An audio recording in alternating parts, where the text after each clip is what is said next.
It was sitting in the back of Goodwill. So when I was dropping all my shit off from my mom's, taking all my shit out the garage because they left the house, I was like, because anytime I try to clean out the garage and help them with all the clothes that's been there, that's still in the wrapper with the price tag still on it, that's been there for about a year, shoes and shirts. Yeah. As soon as they leave the house, that's when I start cleaning everything out.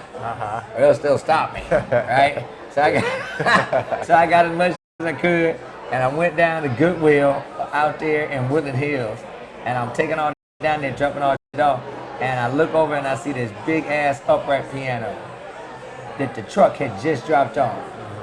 And I asked him how much it was. He said $150. Man, I came back the next day and put money down that one, man.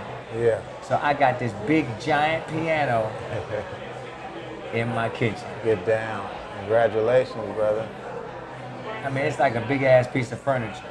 Wow. You know, that's how the music industry started. It was furniture business first, and they were selling the record players, but they would just have records on there as, you know, as just part of it. But the main thing was the furniture, and they would build an instrument in the furniture.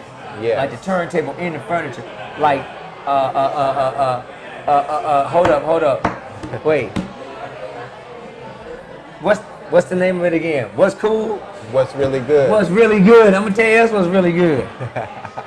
I had a Magnavox stereo console, and it was like this kind of like this here.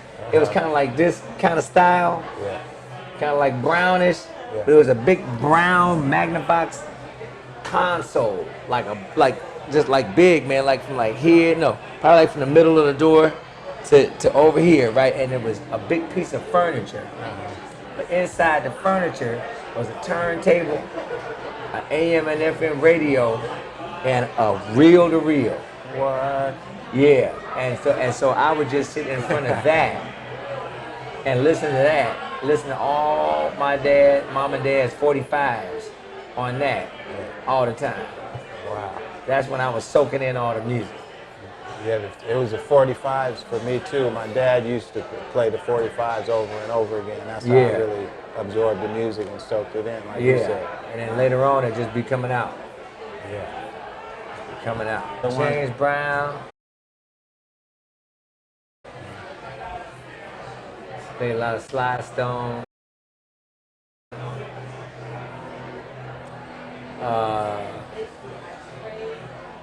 Duke Ellington.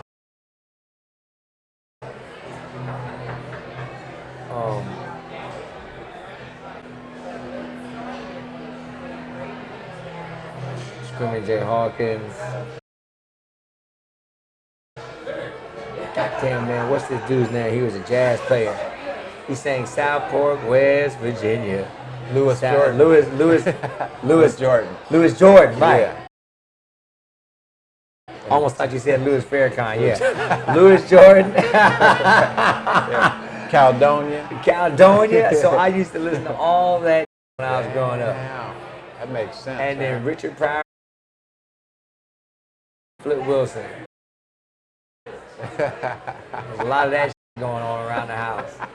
Yeah. Richard Pryor was a drummer? Yeah. Damn, I didn't know that. A lot of comedians, you know, they got to have that time in. They're drummers like Johnny Carson, Mel Brooks is drummer. I didn't know that.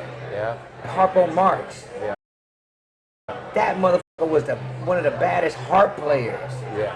I mean, like a virtuoso, man. And he was clowning too all the time. And he was clowning all the time, right? Yeah, he was just like, he was so badass. And so when he really got down,